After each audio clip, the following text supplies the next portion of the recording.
నమస్తే శ్రీకృష్ణాయ నమః.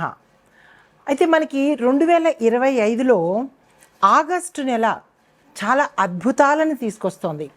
పండగలతో పాటుగా మనకి రకరకాల మంచి మంచి యోగాలను తీసుకొస్తోంది. అందులోనూ యోగాలకే యోగించేది శుక్ర భగవానుడు. అయితే ఈయన పుష్యమి నక్షత్రంలోకి అడుగు పెట్టబోతున్నాడు. అయితే ఈయన పుష్యమి నక్షత్రానికి అధిపతి అయినటువంటి అంటే ఆధీనంలో ఉన్నటువంటి శని భగవానుడు అధిపతి కాకుండా ఆధీనంలో ఉన్నాడు. ఈ సమయంలో పుష్యమి నక్షత్రము శని భగవానుడి ఆధీనంలో ఉండడము, ఆ శని భగవానుడు శుక్రుడితో సత్సంబంధాలు మిత్రత్వం కలిగి ఉండడం వల్ల విశేషమైన ఫలితాలు ఇస్తున్నాడు. ఏంటంటి ఫలితాలు అంటే కనుక ఆర్థికంగాను, వృత్తిపరంగాను, వ్యాపార పరంగాను, సత్సంబంధాలు, మానవ సంబంధాలు, కుటుంబ సంబంధాలు ఈ పరంగాను అనుకూలమైనటువంటి చాలా చక్కని ఫలితాలు అందిస్తున్నాడు.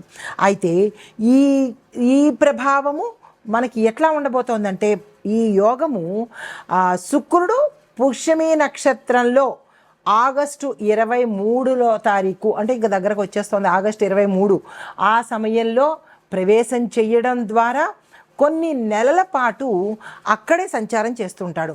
ఈ సంచార ఫలితాలతో దాంతోనూ శని భగవానుడితో మిత్రత్వంతో కలిగి ఉండడం మూలంగా ఈ శుభ ప్రభావాలను ఈ సమయంలో అందరికీ, మేషాది ద్వాదశ రాశుల వారు అందరికీ మంచి ఫలితాలు ఇస్తూ కొన్ని రాశులకు మాత్రము విశేషమైన ఫలితాలు ఇస్తున్నాడు. అయితే ఈ ఫలితాలలో భాగంగా ఆభరణాల కొనుగోలుకు, తర్వాత వస్తువు, భూమి, గృహము అంటే ఈ 4 బాగా విశేషించి ప్రజలు కొనుక్కోబోతారన్నమాట. దాంట్లో కూడా అంటే ఇవి గోచారపరంగా చెప్పదగినదే, కానీ మళ్ళా మన ప్రేక్షకులు ఏమంటారు, మీరేమో బంగారం కొనుక్కుంటామంటారు, కానీ బంగారం చూస్తేనేమో లక్షల్లో దాటిపోతుంది, మరి మాకు ఆ యోగం లేదా అని ప్రశ్నలు వేస్తారు. అయితే ఇది గోచార రీత్యా శుక్ర శని మిత్రత్వం వల్ల ఏర్పడేది. కానీ మరి మీ జాతక పరంగా శుక్రుడు, ఈ శని భగవానుడు ఎక్కడున్నారు అనే అంశం తెలియాలి అంటే మీ వ్యక్తిగత పరిశీలన చేయించుకుంటే అప్పుడు తెలుస్తుంది అనమాట. అయితే ఓవరాల్గా గోచార రీత్యా చెప్పేది ఏంటంటే, ఈ 4 వస్తువులు అన్ని రాసుల వాళ్ళు కొనుక్కునేందుకు అవకాశాలు ఉంటాయన్నమాట. అయితే విలాస వస్తువులు, విలాసవంతమైన జీవితము, లగ్జరీ లైఫ్ అంటే ఇన్నాళ్ళు కష్టాలు పడి ఉంటారు కదా, దాని నిమిత్తంగా ఈ శుక్ర భగవానుడు మనకి ఇవ్వబోతున్నాడు. అయితే దీంతో పాటు సంపద, శ్రేయస్సు, మరి సంపద ఉంటేనే కదా మనం ఇవన్నీ కొనుక్కుంటాము, సంపద, శ్రేయస్సు, దీంతో పాటుగా కుటుంబంలో శాంతి, సమృద్ధి, ఇలాంటి మంచివన్నీ ఇస్తున్నాడు అనమాట. అయితే ఈ యోగానికి ప్రభావితం చేసేటటువంటి రాసులు అంటే ఎక్కువగా చెప్పాను కదా ఇందాక, విశేషంగా ఉండేవి, మిశ్రమంగా ఉండేవి. అయితే విశేషంగా ఉండే రాసులు చెప్తాను, తర్వాత అందరికీ కలిపి చెప్తాను. అయితే ముందుగా వృషభ రాశి వారికి చూసుకుంటే అయితే ఈ యోగ ప్రభావం వల్ల కొన్ని రాశులు అనగా 5 రాశుల వాళ్ళకి చాలా విశేషంగా ఇవ్వబోతున్నాడండి. అయితే ఆ విశేషాలు ఏమిటనేది ఇప్పుడు చెప్తాను. వృషభ రాశి వాళ్ళకి చూసుకున్నట్టయితే కనుక ఆర్థిక లాభాలు, వృత్తిలో పురోగతి, కుటుంబంలో చక్కని సంతోషంతో పాటు స్థిరచరాస్తులు ఏమైనా తగాదాల్లో ఉండడం కానీ, కోర్టు పరంగా రాకపోవడం కానీ, అలాంటివి ఏమైనా మధ్యలో బ్లాక్ అయ్యి ఉంటే అవన్నీ చక్కగా ఈ సమయంలో ఇవ్వబోతున్నాడు. రెండవ రాశి కర్కాటక రాశి.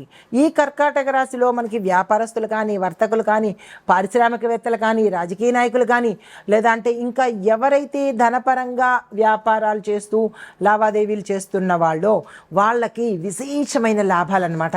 మీరు గతంలో ఊహించలేనటువంటి లాభాలు. పాతగా అంటే మేము ఇంకా గతంలో మేము నడపలేము, ఇంకా మూసేద్దాము అని అనుకున్న వాళ్ళకి మంచి రైజింగ్ ఇవ్వబోతున్నారు. అలాంటి పొరపాట్లు ఎవ్వరూ చేయకండి.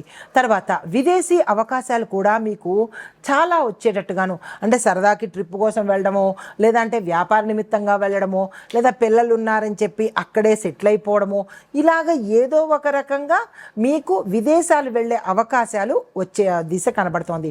తర్వాత వ్యక్తిత్వ వికాసము, అంటే సెల్ఫ్ అనలైజేషను, సెల్ఫ్ డెవలప్మెంటు, ఇలాంటివి కూడా ఎక్కువగా గోచరిస్తున్నాయి. దీంతోపాటు తర్వాత మనకి తులారాశి వాళ్ళు, 3వ రాశి వాళ్ళు చూసుకున్నట్టయితే పాపం తులారాశి వాళ్ళకి ఇన్నాళ్ళు చాలా ఇబ్బందులు పడి ఉండవచ్చు.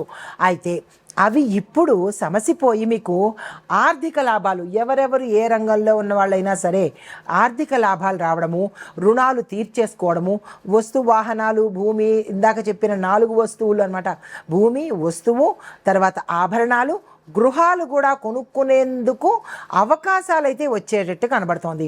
తర్వాత వివాహం కాని వారికి సత్సంబంధాలతో మానవ సంబంధాలు పెరగడము, మంచి పరిచయాలు పెరగడము, ఇలాంటి వాటివన్నీ జరిగే అవకాశాలు కనబడుతున్నాయి. తర్వాత సామాజికంగా గుర్తింపు, గౌరవ ప్రతిష్టలు, సన్మానాలు, సత్కారాలు, ఏ రంగంలో ఉన్న వాళ్ళకైనా సరే మీ రంగంలో ఉన్న వాళ్ళకి విశేషమైన పేరు ప్రఖ్యాతలు, మిమ్మల్ని గుర్తించడము, మీకు ఒక స్థాయి కల్పించేటట్టుగా గోచరిస్తోంది. తర్వాత 4వది చూస్తే కుంభరాశి వీళ్ళకి విలాసవంతమైన వ్యయాలు, అంటే వ్యయాల్లో కూడా చాలా రకాలు ఉన్నాయి తెలుసా. అనవసరమైన ఖర్చులు, అవసరమైన ఖర్చులు, విలాసవంతమైన ఖర్చులు. అంటే ఇప్పుడు ఏదైనా టూర్లు వెళ్ళడం అయినా, లేదంటే ఫ్యామిలీ ట్రిప్స్ కానీ, విదేశాలు వెళ్ళడం కానీ, అక్కడ ఒక 4 రోజుల పాటు ఎంజాయ్ చేయడం కానీ, ఇలా లగ్జరీ లైఫ్కి సంబంధించిన విలాసవంతమైన ఖర్చులు పెట్టబోతున్నారనమాట.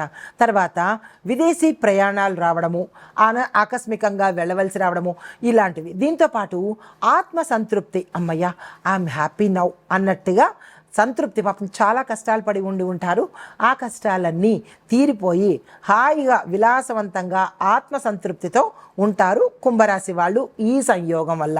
తర్వాత మీనరాశి వాళ్ళకి చూసుకున్నట్టయితే కనుక ఆదాయం పెరగడము, పదోన్నతులు రావడము, నెట్వర్కింగ్ ద్వారా లాభాలు, ఎవరైనా నెట్వర్కింగ్తో కనుక బిజినెస్ చేస్తూ ఉన్నట్టయితే కనుక వాటి వల్ల కూడా లాభాలు వచ్చేటట్టుగా గోచరిస్తుంది. వీటితో పాటుగా ఇందాక చెప్పినవన్నీ కూడా కొనుక్కునేందుకు ఆదాయ మార్గాలు మీకు గోచరిస్తాయన్నమాట. అయితే ఆభరణాలు కొనుగోలు చేసేటప్పుడు, అంటే ఇప్పుడు ఇందాక అనుకున్నట్టుగా లక్షల్లో మనకి బంగారం కానీ, వెండి కానీ, ఇలా ఆభరణాలు ఖరీదైనవి ఉంటాయి కదా. అయితే వాటిని కొనుక్కునేటప్పుడు చాలా జాగ్రత్తలు తీసుకుని కొనుక్కునే ప్రయత్నం చేసుకోండి. అయితే నాణ్యతకు ప్రాధాన్యత ఇవ్వండి. చాలా మోసాలు జరుగుతున్నాయి కదా, ఆ మోసాలు, గుల్లగా ఉన్న బంగారంలో ఏదైనా పెట్టచ్చు. కాబట్టి అలాంటివన్నీ చూసుకుని కొనుక్కునే ప్రయత్నం చేయండి. కష్టపడి సంపాదించుకున్న డబ్బులు కదా, జాగ్రత్తలు తీసుకోండి. నాణ్యమైన ఆభరణాలు మాత్రమే ఎంచుకునే ప్రయత్నం చేసుకోండి. తర్వాత ప్రముఖ దుకాణాలు మాత్రమే, అంటే ఫేమస్ అయినవి, కార్పొరేట్ దుకాణాలు, మనకి పేరు ప్రఖ్యాతలు ఉన్న దుకాణాలు, నమ్మకమైన దుకాణాల్లో మాత్రమే మీరు కొనుగోలు చేసే ప్రయత్నం చేసుకోండి. మీకు అన్నీ తెలుస్తాయి, అయినప్పటికీ కూడా నా ధర్మం నేను చెప్పాలి కదా. అయితే నాణ్యమైన ఆభరణాలు కొనుక్కుని ఎంపికలో కూడా జాగ్రత్తలు తీసుకోండి. ఇవన్నీ ఈ 5 రాశుల వాళ్ళకి విశేషమైన లాభాలు కలిగించబోతున్నాయి అన్నమాట. అయితే తరువాత మనము మిగతా రాశులకి, అంటే ఈ 5 కానీ మిగతా రాశులకి మిశ్రమ ఫలితాలు ఇవ్వబోతున్నాయి. అయినప్పటికీ ఈ రాశుల్ని కూడా మరింత విశేషంగా చెప్పబోతున్నాను. నమస్తే. ఇది ఇంట్రోగా వేసుకోండి ఎడిటర్స్. ఇదంతా ఇంట్రొడక్షను. తర్వాత మేషాది ద్వాదశ రాశుల వారికి, మిగతా రాశుల వారికి కొంచెం కొంచెంగా ఉంటుంది. ఇది యాడ్ చేసుకుంటూ వేసుకోండి. ఎడిటింగ్లో తప్పులు చేయకండి.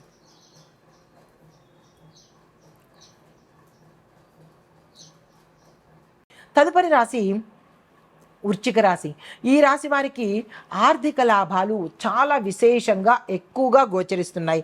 అనగా మనకి వ్యాపారస్తులకు కావచ్చు, లేదంటే ఉద్యోగస్తులకు కావచ్చు, ఏ రంగంలో ఉన్న వాళ్ళకైనా సరే ఆర్థిక లాభాలు చాలా ఎక్కువ కనబడుతున్నాయి. పెట్టుబడులు పెట్టుకోవడానికి కానీ, వ్యాపార విస్తరణకు కానీ, లేదా మేము విదేశాల్లో మా వ్యాపార సంస్థలు స్టార్ట్ చేద్దామనుకుంటున్నాము అలా అనుకున్న వాళ్ళకి కానీ, ఇలాగ మీరు ఏదైతే మీరు చేస్తారు అని అనుకుంటారో ధనము ఎక్కువ రావడానికి, దానికి సంబంధించిన ఏ ప్రయత్నం చేసినా సక్సెస్ అయ్యే అవకాశాలు కనబడుతున్నాయి. ఈ సమయాన్ని వృధా చేసుకోకండి. విదేశాలు వెళ్ళడానికి కూడా అవకాశాలు కనబడుతున్నాయి. అక్కడ మీరు లగ్జరీ లైఫ్ కోసము, అంటే ఒక 6 నెలల పాటో లేదా 3 మంత్స్ కోసమో మీరు విదేశాలు వెళ్ళడము, అక్కడ స్టే చేయడము, అక్కడ విలాసవంతమైన మంచి, అంటే కుటుంబంగా వేరే రకంగా అనుకోకండి, కుటుంబంతో సరదాగా సంతోషంగా వెళ్ళేందుకు అవకాశాలు ఏర్పడుతున్నాయి. దానికి సంబంధించిన ప్రయత్నాలు చేసుకోవచ్చు. తర్వాత వ్యాపార పరంగా చూసినట్టయితే కనుక మంచి విస్తరణ కోసం కానీ, కొత్తగా వ్యాపారంలోకి రావడం కోసం కానీ, ఇలాగా మీరు ఏ ప్రయత్నం చేసినా సక్సెస్ అయ్యే అవకాశము. శుక్రుడు సంపద, శ్రేయస్సు, ఆర్థికంగాను వృత్తిపరంగాను విశేషమైన లాభాలు ఇస్తున్నాడు. దీన్ని వృధా చేసుకోకండి. ఇంకా రాజకీయ నాయకులకు పేరు ప్రఖ్యాతలతో పాటు కొత్త కొత్త పదవులు రావడము, దీంతో పాటుగా అధిష్టానంలో మీ పేరు ఎక్కువగా మార్మోగడంతో పాటు ప్రజలలో మీకంటూ ఒక గుర్తింపు వచ్చే అవకాశం కూడా చాలా ఎక్కువగా కనబడుతోంది. దాన్ని నిలుపుకునే ప్రయత్నం తప్పనిసరిగా చేసుకోండి. అదే మీకు చెప్పదగిన పరిహారం ఏంటంటే కనుక, నవగ్రహ ఆలయంలో శుక్రుడికి శని భగవానుడికి కలిపి మీరు పూజ కానీ దానం కానీ మీ పేరిట చేయించుకున్నట్టయితే మరిన్ని మంచి ఫలితాలు వస్తాయి. మాకు అది దగ్గరలో లేదు అని అనుకున్నప్పుడు ఏదైనా శని సంబంధిత ఆలయాలు దర్శించుకుని అక్కడ కూడా ఏదైనా మీరు హోమం కానీ జపం కానీ మీ యథాశక్తి చేయించుకున్నట్టయితే మంచి ఫలితాలు గోచరిస్తున్నాయి. అయితే ముఖ్యమైన విషయం ఏంటంటే, మీరు శని భగవానుడి ఆలయానికి వెళ్ళేటప్పుడు పూజ చేయించుకునేటప్పుడు నీలిరంగు, నలుపు రంగు వేసుకోండి. శుక్రగ్రహానికి సంబంధించిన నవగ్రహ ఆలయంలో శుక్రుడు కోసం పూజ చేయించుకునేటప్పుడు పసుపు రంగు వస్త్రాన్ని ధరించుకుని చేసుకోండి. ఈ ఒక్క గమనికను మీరు దృష్టిలో పెట్టుకోండి. అయితే ఇప్పుడు మనము ఓవరాల్గా అన్ని రాశుల వాళ్ళకి ఎలా ఉండబోతోంది అంటే కనుక, మొట్టమొదట సూచన, ఆభరణాలు కొనుగోలు విషయంలో జాగ్రత్తగా, అంటే ఒక మంచి శుభ సమయం చూసుకొని అప్పుడు కొనుక్కునే చేసే ప్రయత్నం చేయండి. నెంబర్ 1. నెంబర్ 2, మేలైన షాపులకి దగ్గరికి మాత్రమే వెళ్ళండి. ఏ తక్కువకి ఇస్తున్నారు, బంగారంలో డిస్కౌంట్లు ఉన్నాయి అనుకుని తక్కువ, అంటే సాధారణమైన షాపులకి మాత్రం వెళ్ళకండి.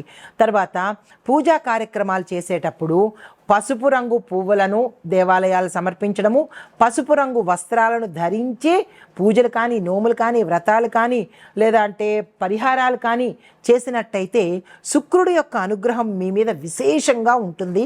ఈ ఒక్క విషయాన్ని గుర్తుపెట్టుకోండి. తర్వాత ఓవరాల్గా 3వ పాయింట్ ఏంటంటే ఆరోగ్య సంరక్షణ. అంటే కొన్ని రాశుల వాళ్ళకి బాగుంది, కొన్ని రాశుల వాళ్ళకి ఆపరేషన్స్ అయ్యేటట్టుగాను, కొన్ని రాశుల వాళ్ళకి తీవ్రమైన అనారోగ్య సమస్యలు కూడా కనబడుతున్నాయి. కాబట్టి ఓవరాల్గా ఎవరెవరికి ఏ అనారోగ్య సమస్యలు ఉన్నాయో చూసుకొని, ఆరోగ్య సమస్యలు ఎదురైనప్పుడు ఆహార నియమాలు పాటించుకోవడంతో పాటు తక్షణమే వైద్యుల అంటే సలహాలు తీసుకోవడము, వారి యొక్క సంరక్షణలో కనుక ఉన్నట్టయితే ప్రమాదం నుంచి తప్పించుకునే అవకాశాలు కనబడుతోంది. ఇది మనకి శుక్రగ్రహ పుష్యమి నక్షత్రంలో ప్రవేశించేటప్పుడు శుక్రయోగం తాలూకా ఫలితాలు, పరిహారాలు, సూచనలు. నమస్తే.